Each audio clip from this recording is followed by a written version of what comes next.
அடுத்தது அதே முடக்கத்தான்ல இட்லி தோசைக்கும் சாப்பிடலாம், சாதத்துக்கும் போட்டு சாப்பிடலாம். முடக்கத்தான் பருப்பு பொடி, எல்லா இன்கிரீடியன்ஸும் கலந்து முடக்கத்தான் பருப்பு பொடின்னு ரெடி பண்ணியிருக்கோம்.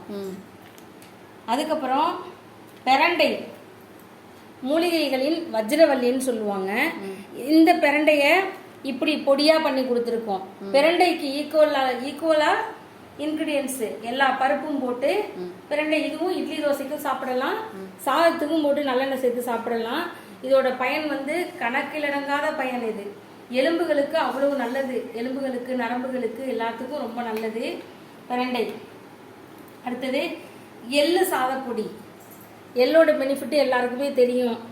எள்ளு சாதப்பொடி இதுவும் பருப்பெல்லாம் சேர்த்து தான் செஞ்சுருக்கோம். இட்லி தோசைக்கும் சாப்பிடலாம், சாதத்துக்கும் போட்டு இதை சாப்பிடலாம்.